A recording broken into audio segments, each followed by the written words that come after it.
Hi, chào mừng các bạn đã đến với YouTube channel của Sentity Shop. Hôm nay thì mình sẽ giới thiệu tới các bạn bộ phát Wi-Fi 5 Outdoor Aruba Instanon AP17, rất là phù hợp cho các cái doanh nghiệp nhỏ dùng để mà phát sóng cho các cái khu vực ngoài trời ở quán cà phê này, nhà hàng này, hồ bơi ở khách sạn hoặc là các cái bãi đỗ xe vân vân. AP17 thì có thể chịu tải tới 50 thiết bị cùng lúc và được trang bị công nghệ Smart Mesh giúp dễ dàng mở rộng cái vùng phủ sóng Wi-Fi một cách nhanh chóng.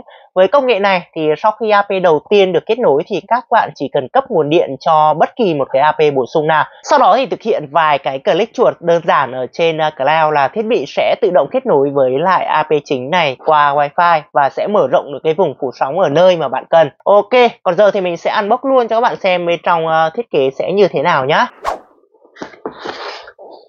Đây, đi kèm với thiết bị thì sẽ có các cái tờ hướng dẫn sử dụng nhanh này, hướng dẫn cài đặt này.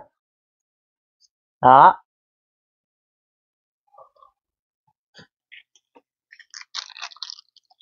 Đây thì sẽ là cái phần để mà bảo vệ cái cổng LAN hay dây LAN khi mà chúng ta kết nối ở ngoài trời. Đó, tránh khỏi các cái tác động như là nước, nôi, vân vân. Đây thì sẽ là cái bộ giá đỡ để chúng ta có thể là cố định thiết bị này lên tường hoặc lên cột, phụ thuộc vào cái điều kiện thực tế của chúng ta. Ok, chúng ta sẽ xem đến cái thiết kế của thiết bị nhé. Các bạn sẽ thấy là thiết bị màu trắng này, trông cũng khá là gọn gàng và xinh xắn. Cầm trên tay thì cũng khá là nhẹ, cỡ đâu đấy khoảng 6 lạng gì đó.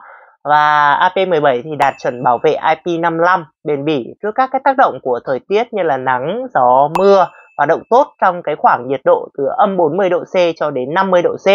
Trong này thì sẽ có cái đèn LED báo hiệu trạng thái hoạt động của thiết bị này. Về cái giao diện kết nối thì ở đây các bạn sẽ thấy là có một cái cổng RJ45 ở đây đang được nắp lại.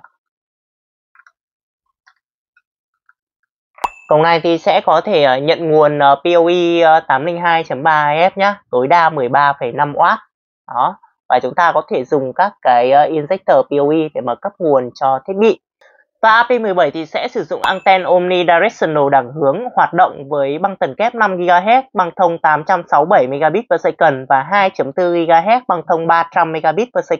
Về các cái tính năng nổi bật của thiết bị này thì như mình có nói lúc đầu rồi, đó là công nghệ Smart Mesh, đúng không ạ? Ngoài ra thì mặc dù là một cái bộ phát Wi-Fi 5 nhưng mà AP17 cũng hỗ trợ cái tính năng MoMeMo 2x2 như là trên một số mã Wi-Fi 6 để mà có thể hỗ trợ nhiều người dùng đồng thời tốt hơn. Trong AP Instanon thì đã được chứng nhận bởi Wi-Fi Alliance để khả năng tự động phát hiện và ưu tiên các cái ứng dụng như là Skype, FaceTime và WeChat vân vân, giúp cho cái việc liên lạc luôn được đảm bảo thông suốt. Và hai cái tính năng này thì sẽ rất là đặc biệt này, hai tính năng mà rất ít bộ phát Wi-Fi có, đó là PPPoE và Static IP. Thì các cái tính năng này sẽ rất là hữu ích ở những cái nơi mà khách hàng muốn quay PPPoE tới nhà mạng trực tiếp từ AP luôn mà không cần phải thông qua router và cung cấp địa chỉ IP tĩnh cho AP.